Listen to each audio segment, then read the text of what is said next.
Good afternoon. I'm here at It's Still Charming with Tawni Hodge, and we are going to learn all about this brand new consignment shop here in Sherman, Texas, and why it's a place that you'll want to consider either donating or consigning. Yes. And of course, shopping. Yes. We need shoppers. Okay, so when did you open? So we opened at the end of October, and it's a business that we've wanted to open for a long time. There was another consignment store in town that I loved personally, and when it went out of business, many of us were so sad. So I've been looking for an opportunity for years since that closed. Right. And we finally found the right spot. Right. We hope. Right. Well, today we have lots of shoppers, and they're all having a really good time. So there's some giggles in the background. Yes. And that's what your goal is. It is. Right? It is. But have a place where people can come and gather and shop and then bring things that they don't need anymore or want anymore, or they want to sell. Exactly. So if I were bringing items in for consignment and they were clothing, how does that work? So if you bring us items, we're really trying to keep the brands, really on the upper end. So you can leave the clothes with us and we'll go through them, and then you can pick up anything that we just don't think we could sell. And some people donate, and just because people are donating, sometimes they donate the best stuff. Right. And then other people want to consign, and we're thrilled with either one. Right. And the neat thing about it is that all the proceeds go directly to the nonprofit House of Eli, which is a boys' home. So what better way to fund a boys' home than with women's clothes and furniture? Right. But we also have a men's section. So it's shopping with a mission. So tell me, what right now we are kind of at the dressing room area. Yes. And there's women's clothing. There's prom dresses, formals, mother of the bride. Okay. And shoes. You have a lot of beautiful lots shoes. Of beautiful shoes and boots and things that would appeal to young people and to older people like me. But we try to keep a variety. But again, I just want to stress that we really want to keep the quality up. Right. Because there's a lot of neat thrift stores in town, and we want to be a form of thrifting. But hopefully we've kind of weeded through and gotten to the good stuff. Yeah. Where I can come in and know, like, listen, I'm thinking, I'd just like to freshen something up, like a new top to go with those pants, or and know that I can come and it won't have a hole in it or be stained. Right. And we have handbags and jewelry and a lot of fun big things. Rack of scarves too. Yes. And hats. Yes. Have hats for the summer that somebody can find, and so we're excited about it. It's fun. It's a constant shopping temptation for all of us that work here. Your windows are beautiful. So right now you've got clothing in one side and furnishings in the other. Right. And part of the store is dedicated, right, to furnishings. Absolutely. And how does that work? So if you're consigning on the clothing side, it's a 60-40 split, and the reason why it takes so long to check in. We already have 1,000 pieces of clothing, and we've been open 2 months, so you can imagine. And so you get 40%. And we check almost everything against what's on Poshmark or some of the other resell. So we're aware of the brands. If it's a brand we've never heard of, we try to be really cautious about pricing. And usually we take what is listed and then we go way under. We want our consigners to make money, but they won't make money if we don't sell it. Right. So we try to find that sweet spot. On the furnishing side, I used to be a decorator, so that's kind of my wheelhouse. I really love that side. And that is for items that sell over $200. It's a 50-50 split. Okay. So just for the larger items. And sometimes it takes a little longer to sell the furniture because it got to be just the right thing. Right. But we do antiques, contemporary, artwork, just home decor items, not any kind of appliances or kitchenware unless it's decorative. Right. You know, we don't sell a Cuisinart. So we don't have to worry about when we plug it in, does it work? Yes, right? we don't want to know if it works or not. So. And you've got beautiful decorations. Mm-hmm. There's a lamp there that someone was wanting to take home with them that was really nice. Yes. We already have a few consigners that when we see them come through the door, we just know it's going to be great. And they, you know, and we sold a beautiful couch and chair that a consigner had just brought in, and we're delivering it to her and picking up what she had and bringing it into the store to consign it. So it's nice because you can kind of do a swap. Yeah, you're ready to freshen something up or change the whole theme of a room. Exactly. And, you know, it's nice to be able to have a home for it that someone Absolutely can get a good deal. Okay, then you also have men's clothing. We do. And I didn't honestly think that anybody would buy it because women typically dress men, in my experience. Well, that's how my husband is. But we've really had a lot of young professional men come in, especially at the beginning of their maybe careers, and buying suits and things that have just been hanging in someone's closet. Yes. But it's, you know, it's a great start off. And we have shirts back there that were custom made from Neiman Marcus. People have brought in really amazing, and not just dressy stuff. We have, you know, the fishing shirts and but high quality. It's, you know, it's not going to be something that you're going to see just at a Walmart or Target. Right, it's really Eddie Bauer and the Nike brands and all the nice. Yeah. So we try. Well, I have 5 children, but my youngest son was an athlete or is an athlete, and a lot of times they have events, formal events, when they have big competitions. And so we had moved to the Dallas area. He loved going to the thrift stores and finding really eclectic, real high-end clothing. Yes. I'd have my phone out going, this sells for $1,000, you know? Yes. And we're getting it for less than 50 or whatever. Right. And it was so fun. And that way he could just go crazy. Who was going to take him to the store to spend that much money just for one dance or one event? Absolutely. You know? Well, we even have a tuxedo right now. Right. Somebody brought in, and we have some beautiful prom dresses, and now we have a man to put in the window with our tux.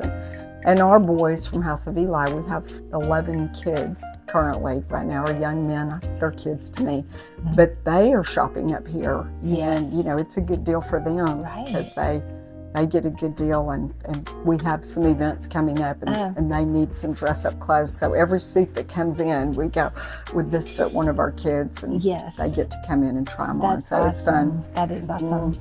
And plus, if you see something that you know, this might be perfect for, this event or whatever. And we keep a list up at the register. We call it the Red Notebook. And it's, if you know that there's something you are looking for, you know, I want a vanity stool, or I need a comforter set, then, you know, we do get quite a bit of stuff. So we've already been able to call people and connect them with things they're looking for. That's neat. So that is, that is something. A great service. Okay, so tell me, for people that aren't familiar, tell me a little bit about what is House of Eli. Okay, House of Eli is a transitional living home for kids that have gotten off to a really rough start. Some of them have been incarcerated. Some of them have been in and out of the foster care system. And so at 18, whether you've been in juvenile justice or the system, you will age out. And a lot of these kids just really don't have anywhere safe and where they're going to really be able to chart a different course than going back to exactly the hard situations they came from. So we get applications from all over the state. We also have a lot of local kids that we serve from this area, but you don't have to be local. You can apply, and we don't take government funding at all. So we're not limited in, you have to be from this area. We can take kids from anywhere.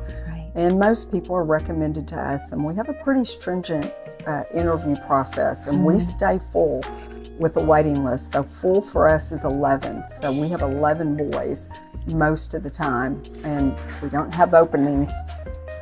But just mostly when our kids kind of graduate out. And how did they graduate? So for the extreme situation that most of our boys have been through, we started out saying if we could keep them for 6 months, that would be great. And then it was like, if we could keep them a year, that would be great. But we have kids that have, our young man that's been there the longest has been there 3 years, but we hired him. So now he's on staff. Right.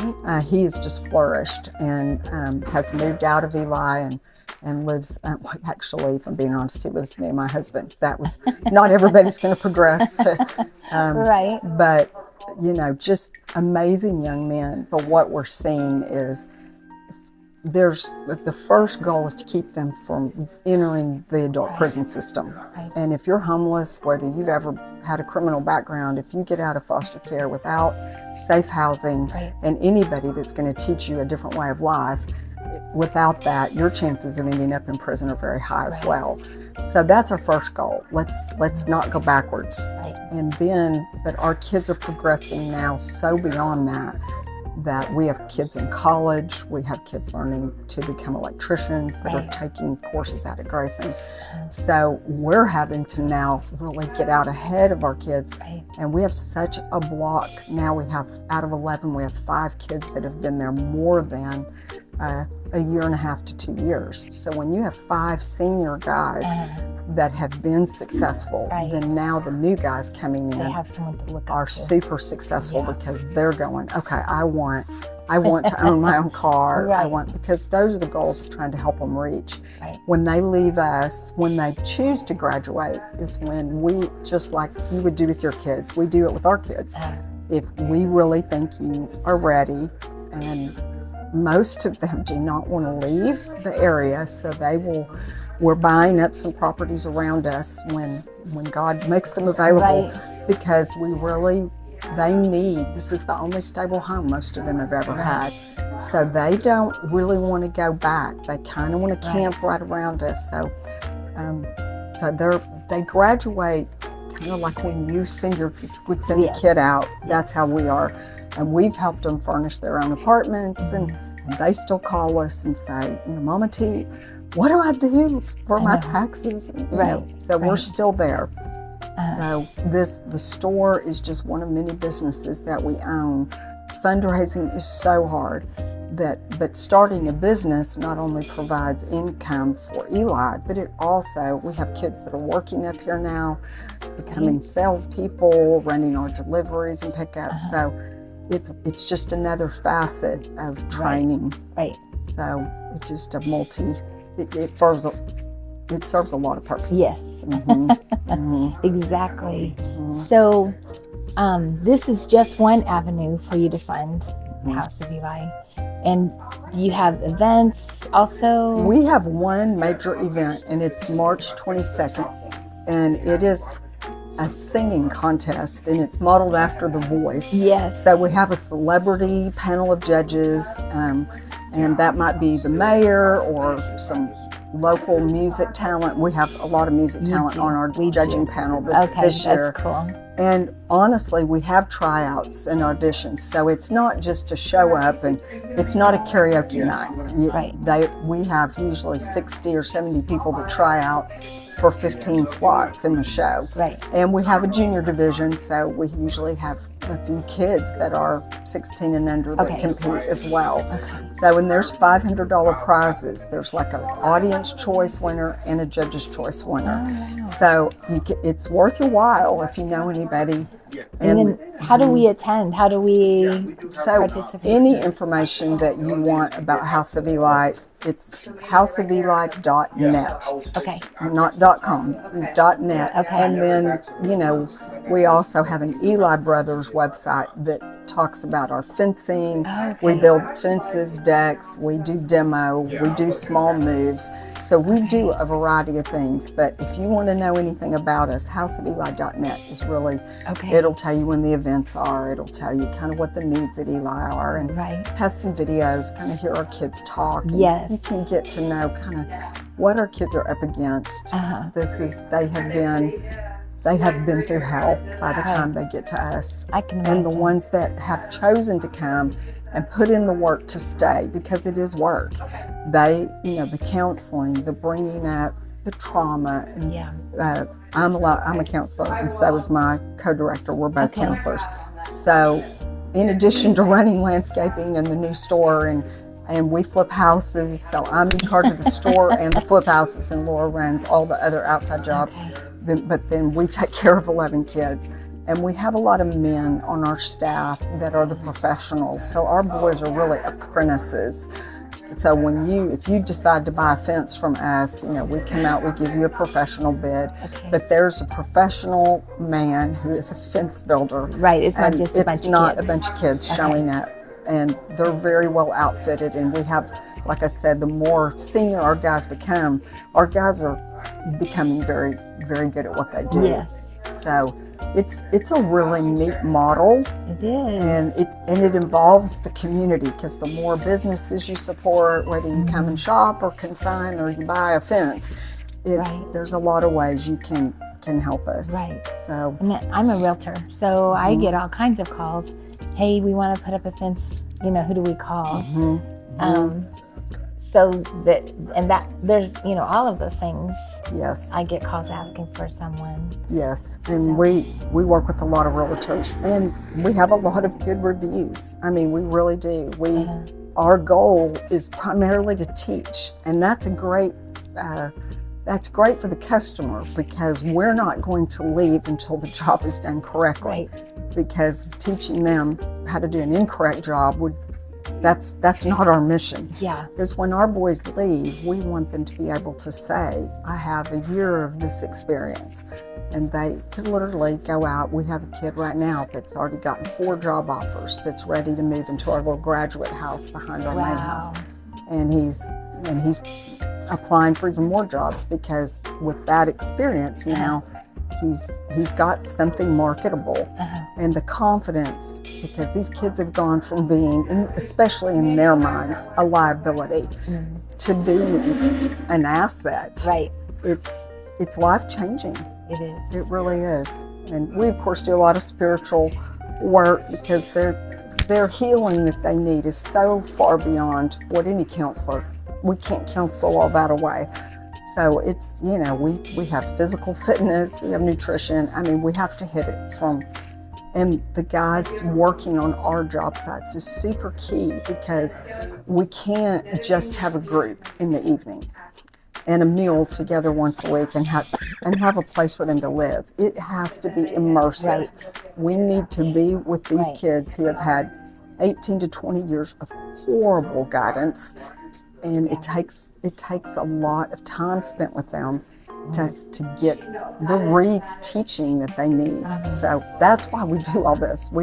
It'd be easier to send them out to Sonic and let them get a job, but we keep opening businesses because these kids need places to work. That we have kids that have had utter meltdowns on the job when something's come up with the family. We have kids that have lost parents while they've been with us. And we have the ability, since it's our job site, we can come and take a kid off a job site that's not functioning well and needs a timeout. Give them the support they need. And in the moment, teaching is what they need. Not, well, in a week we'll get you in with a counselor. This is real hard stuff. And what they're doing, what we're all doing is hard. All of us that are involved wouldn't be doing anything else. We love it. But it's hard. It's hard on our kids. They don't sleep. They have just unbelievable trauma that they're trying to work through. And trying to work through a normal day, they're not capable of that when they first come. They've had a lot of abuse of authority, and so they don't necessarily do great with authority at first because it's been misused. But they are sweet, talented, musical, artistic, wonderful guys, and it doesn't take very long to find that out. But we're learning more all the time about business and about our kids. So, well, I think you're amazing. This is just such an amazing project, and so good for the community, providing jobs, providing all this for the boys and, really coming full circle for the whole area. And women, we don't have fun anymore. I mean, since COVID, everybody used to shop and have places to go, and we hope to host some more little events up here. We thought about having a women's Bible study, or I'm an artist and I could do a painting workshop, and or someone could come do a fashion workshop or something. So we really would love to be a cookies and coffee kind of place, and we've had people that come and stay a couple hours and they try on just about everything in here. And they might come in once a week. So have like a little fashion show kind of. we have a lot of fun here. So that is fun. We'd like to be a gathering spot. That would be really good. So we have a dresser flying out the door right now. Wow. So that was quick. Yes, it is. So well, we're going to see more of each other. That sounds because great. I want to be involved in helping you, promote these different avenues you have of business and also events and things that you have. That'd be great. That would be great. Kim, it's so nice to meet you, and I just appreciate that you're doing all this, because we don't have a local paper that people look at every day. I mean, I think people do plug into the paper some in the local news, but not like we used to. And so it's hard to kind of, sometimes we know what's going on in the world, but we may not know what's going on in our town. Yeah. We've kind of lost our local ability to connect. Yes. I was looking at some clippings from a newspaper from when my grandmother was a little girl in the early 1900s. And it was like talking about how her cousin George went to visit this other family on the other side of town and what they ate. Like, I was like, this was in the newspaper. My husband's 6-year-old birthday party wasn't, because they rented a pony. That made the Allen Gazette. Right? Yes, I know what you mean. Thing. Yeah. Yeah, my dad was hit by a truck when he was little, and he had a severe brain injury. But the newspaper clippings are like, little Johnny woke up, little Johnny's learning to walk, Yes, very personal. Very personal. And we just don't have that. We don't. And also just supporting each other. Right. Right. It's sad when and I know with Facebook and everything, that in a way we're more connected, but in a lot of ways we're less. Yeah. And I think sometimes there's somebody right across town that has exactly what you need, or a friendship that if you just ran into each other in the dressing room at a store, it might spark something. My mom, I lost my dad and brother, and my mom moved here with us, and she met her best friend at the car wash. So right? I think we need a place to run into new people. We do, and social media is overwhelming. Yes. To me, it's overwhelming to see, all the either happy posts or painful posts. Yes. Or the bad news that's going on across the whole world. Yes. And it's just a lot. It's a lot to take in and digest. It is. So if you have groups of women or groups of people that get together and enjoy each other's company and support each other. And we have an unbelievable volunteer that is up here 2 days a week. And then one of our kids, Manny, and then my daughter-in-law works 1 day a week. So I'm in and out, but the faces of the store, people now come in and, hi, Manny, hi, Teresa. So you'll definitely see the same faces over and over. And those are people that are, we have neighbors now that come in the back door and they're saying, I just bring in my consignment. I'm just going to come in the back door. And we go, okay. So we already have a little following, and it's fun. Yeah. But I appreciate it so much. Well, thank you for having me. Okay. Awesome.